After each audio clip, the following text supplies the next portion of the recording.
to do things like. Can you put the camera down and give the? Yeah, I'll give you. Or if I'm saying something that's confusing, it's okay to be like. Or maybe if you completely disagree, just be like. They asked you to wear this. Okay, they want me to wear this. Okay, they tell me that. Just a second. Instead of this, or with this? Or if it's oh, okay. Yeah, there you go.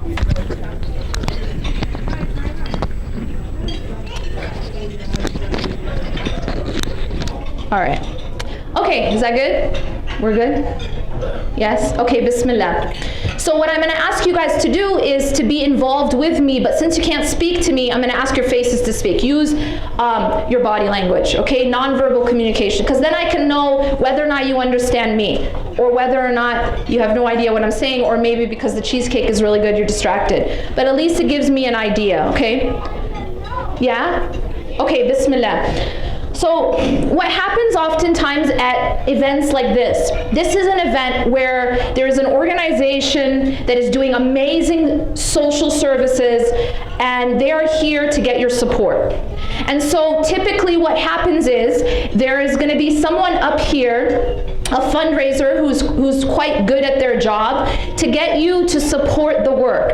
And the way they're going to get you to support the work is by telling you that you are going to help other people, right? Have they done that? You are going to aid others. You are going to help another person, right? Fair enough. They did that, right?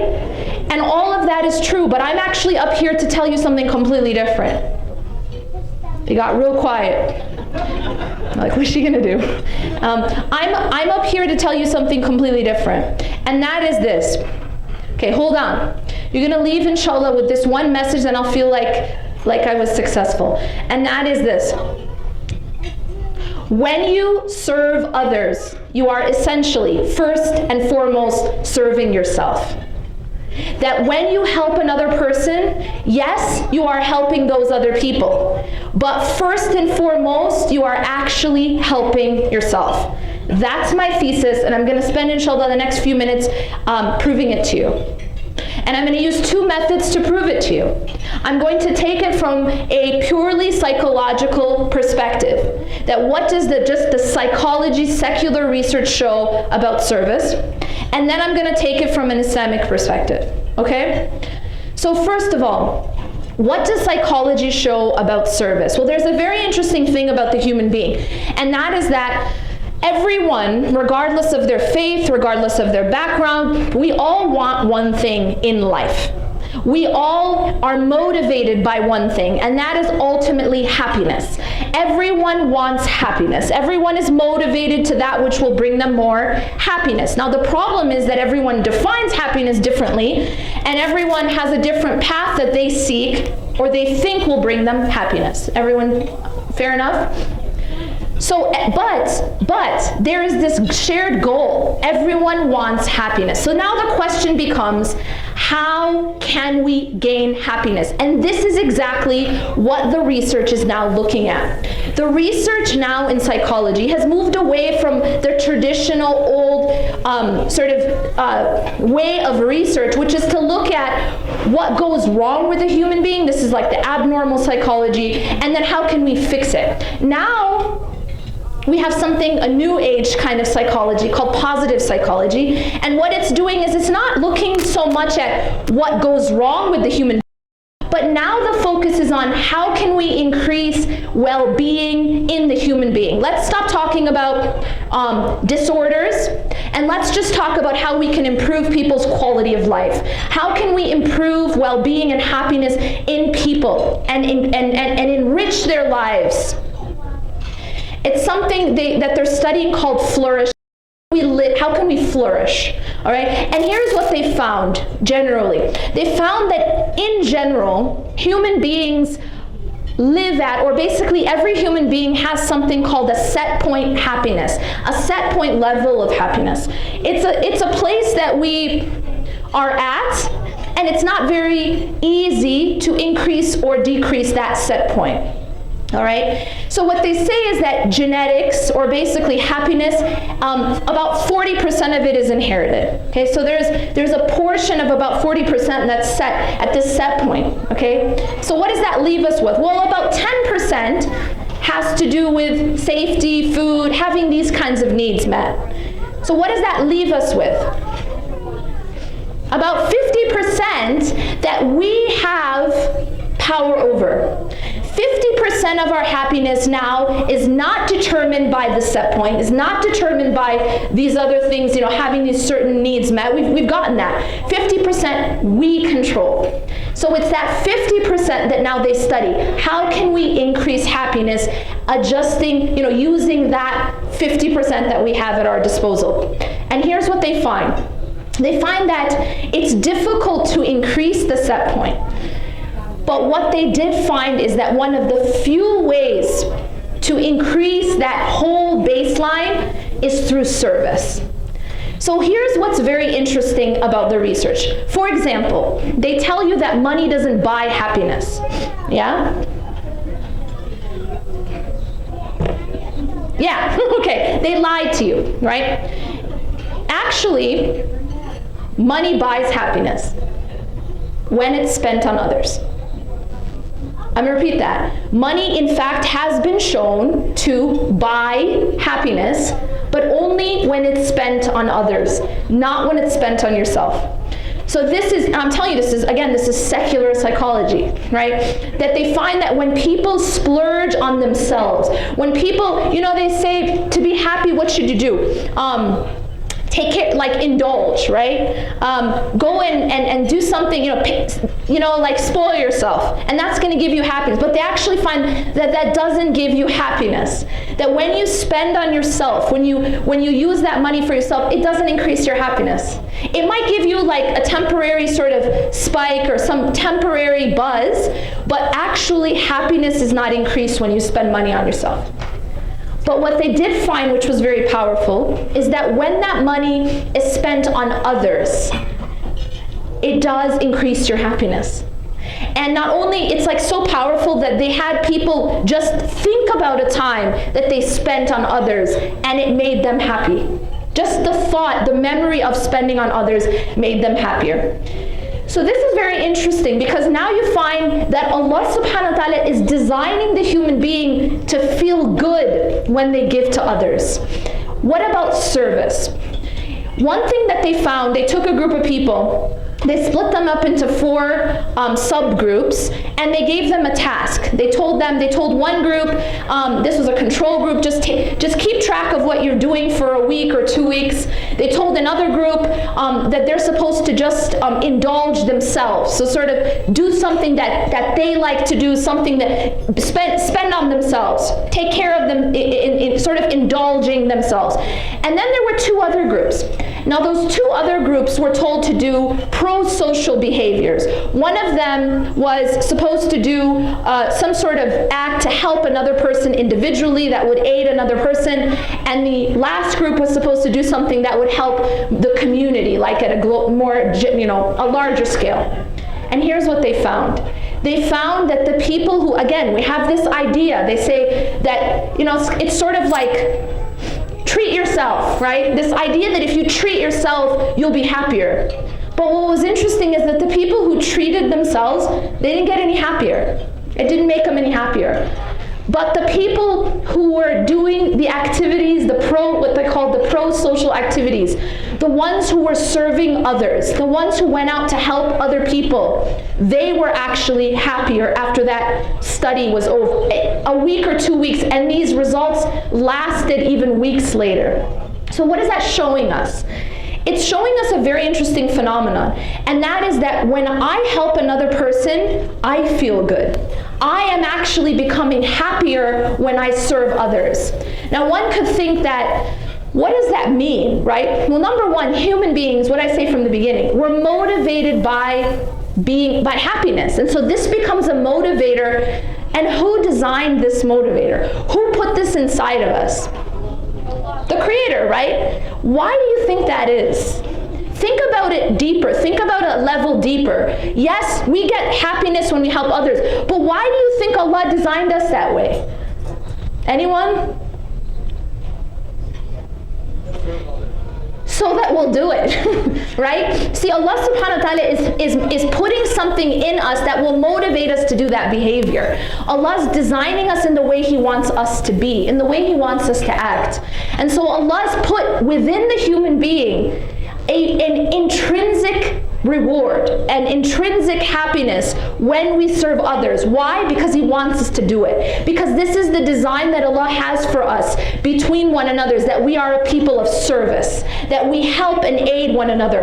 One of the best ways to pull yourself up when you're down is to help another person who's down. And that's a fact. One of the best ways to pull out of depression yourself is to go out and serve another person who's struggling, to go out and help someone else. And this has been shown again and again, like I said, in secular studies. Now, what does Allah and His Messenger say about service? Well, if there's one thing I can say, it's this.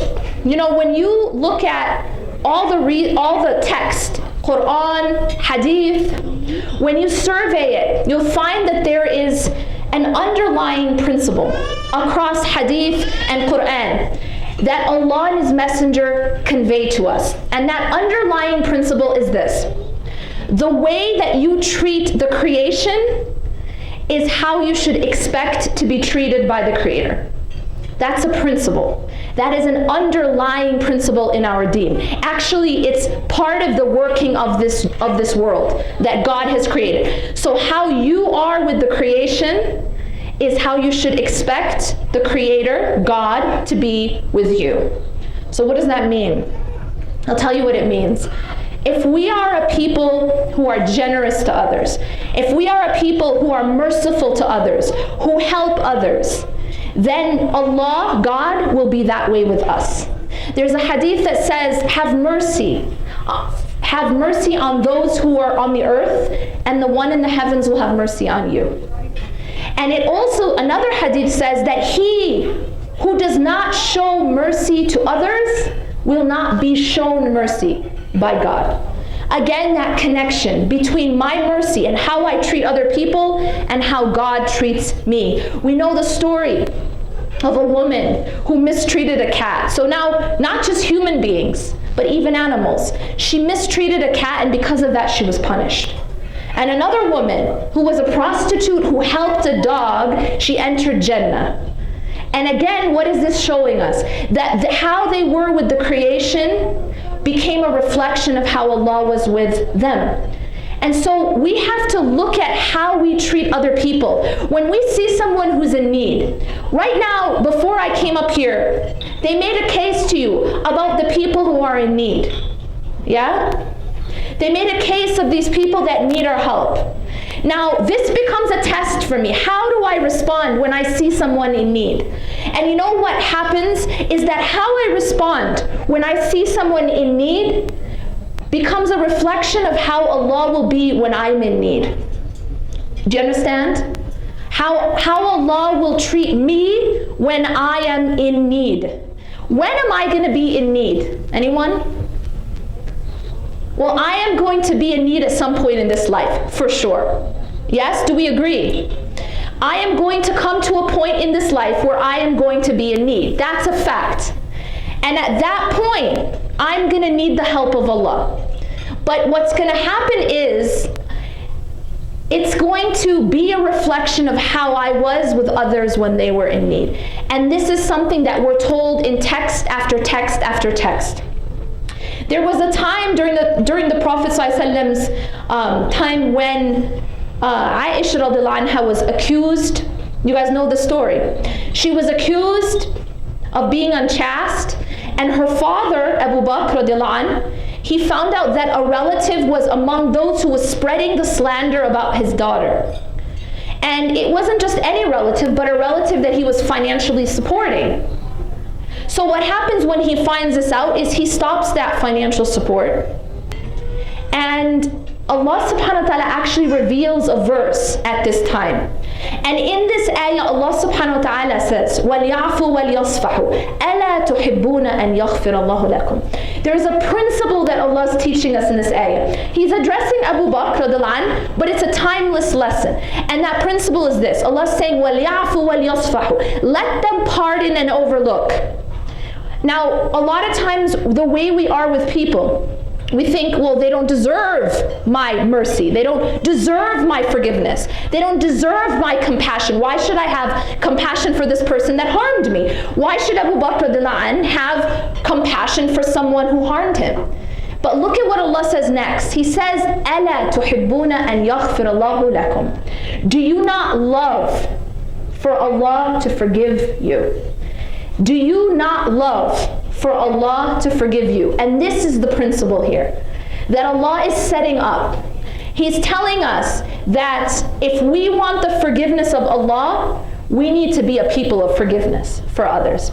And it works the same way with mercy, and it works the same way with compassion, and anything that we want from Allah subhanahu wa ta'ala, we should show it to others. So now, going back to the question of service, going back to the question of helping another person in need, what happens when I do that is I am helping myself. Because there's a hadith that says that when you help a person in need in this life, guess what Allah does for you? He helps you when you're in need on the Day of Judgment. Now it's mentioning the Day of Judgment here, right? Obviously we're going to have times in this life where we're in need. And Allah will help you in that time. But why mention the Day of Judgment? Well, the reason is because that's going to be our most extreme time of need. That's going to be when we need the help the most.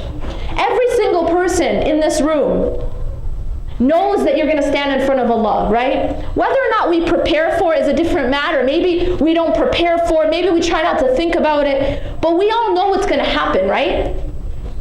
And when we do, we know that we will have absolutely no protection from Allah except from Allah. We know that no person enters paradise except by the mercy of Allah. And the Prophet ﷺ said, when he said this to the companions, their response was, even you, O Rasulullah. He said that no person will enter paradise by their deeds alone. You know, we might be a person who we think we're on top of our deen, right? We're praying, we're fasting, we've got our religious gear on. We're really we feel like we're good in our deeds. But the Prophet ﷺ is saying that no one will enter paradise by their deeds alone, except that Allah has mercy on that individual. And they asked him, even you, O Rasulullah? And he said, even me. So you get what that means? What that translates to is that you and I have no hope of entering paradise without the mercy of Allah. That's what it means. So we should be very interested in those things that gain the mercy of Allah. You guys following? And this is what Allah has told us. He told us that a shortcut to His mercy is being merciful to others. That a shortcut to His forgiveness is being forgiving of others. Do you understand the parallel here? Allah, God, is making a transaction with us. Have you guys ever been involved in Black Friday deals? You all know you have, right? You've stood outside and camped outside Best Buy, right? Maybe you haven't, but someone has. And in the freezing cold, sometimes, some people, they actually carry mace to make sure they get the deal. There are things that we do to get a deal. You know what I'm saying? Tawaf around the mall, 2 o'clock in the morning. That's qiyam, right? That is actual qiyam, but that's to get a sale. That's to save money. You guys don't pretend you don't know what I'm talking about. And we're just like, maybe he or she did that. My point is that human beings are very, very motivated to get a deal. Okay, you agree? Now Allah's making a deal here, isn't He? He's making a transaction with us. He's saying, be merciful to this person and I'll be merciful to you. Now that's quite a deal. I'll tell you why. If I were to see this amazing house on the beach, and it's surrounded by trees and they're all colored, and that's my dream, right? So I see this and I find out that this house is actually $10 million, right? And I can't quite afford it. But then the builder says, says, by the way, it's on sale today for a cent. Right? Would I feel like I got a deal? Would you feel like you got a deal? $10 million a cent? Y'all, are you with me, or is it food coma? Like, what's happening? You got a deal, right? Okay, now think about Allah telling you this. He's saying, I'll give you something infinite, not something $10 million. I gave you an example of something finite, right? $10 million is still finite. But imagine that Allah is saying, I'll give you something infinite. I'll give you infinity. The mercy of Allah equals infinity, folks. Yeah? Jannah is infinity. It's not finite. It's not $10 million. It's not $10 billion. It's an infinite. He's saying, I'll give you something infinite, and you just give me a cent. Be merciful to this person. Be kind. Help this person in need.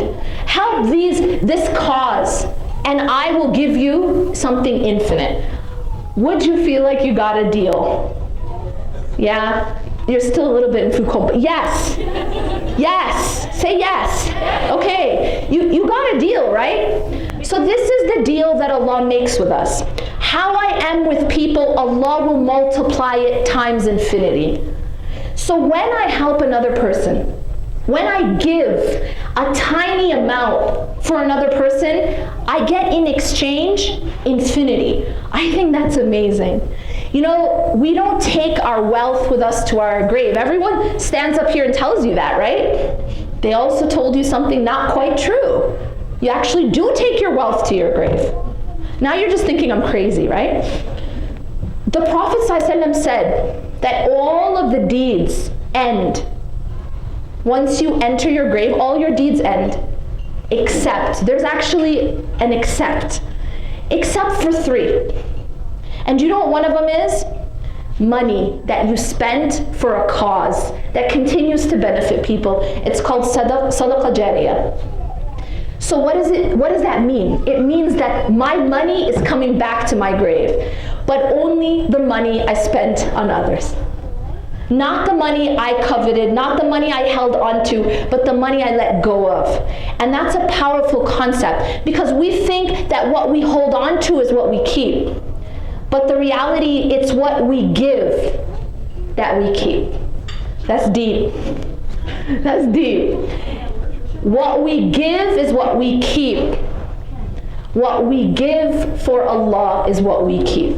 You know, there was a time, at the time of the Prophet ﷺ, where Aisha radiallahu anha had told the Prophet ﷺ that she had given a portion of an animal for charity, but she had kept his favorite part.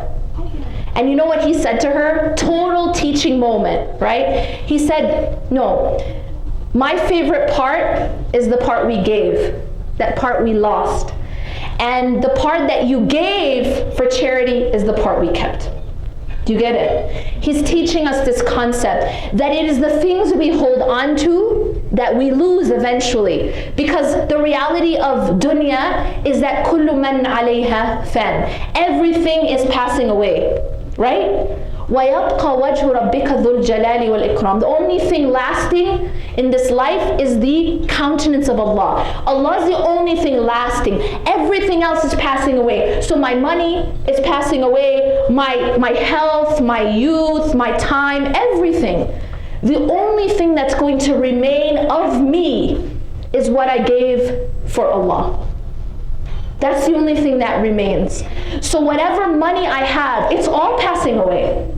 It's not going to come with me into my grave, except for the part I gave for Allah. That will come to my grave. Sadaqah jariyah, money, wealth that I gave for a cause that continues to benefit people. When I'm putting in money to build a shelter, and that shelter is continuing to help people, that's a sadaqah jariyah.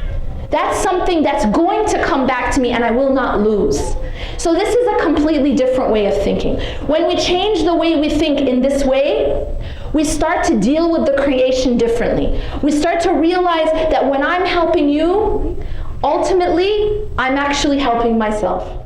And the things that I'm giving are the things that I'm keeping. أقول قولي هذا واستغفر الله لي ولكم إنه غفور رحيم سبحانك اللهم وبحمدك أشهد أن لا إله إلا أنت أستغفرك وأتوب إليك. Before I leave, I want to leave you with a hadith.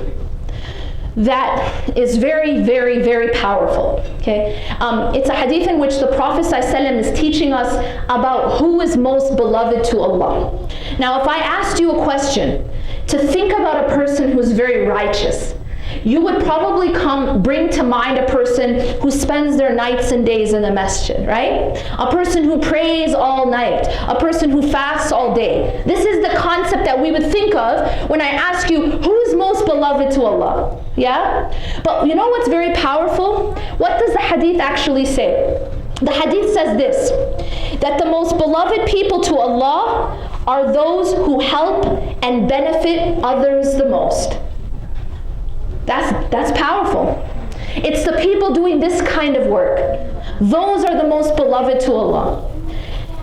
And he says that the most beloved deeds to Allah is pleasure and happiness that you cause to enter the heart of another believer, of another Muslim or another person,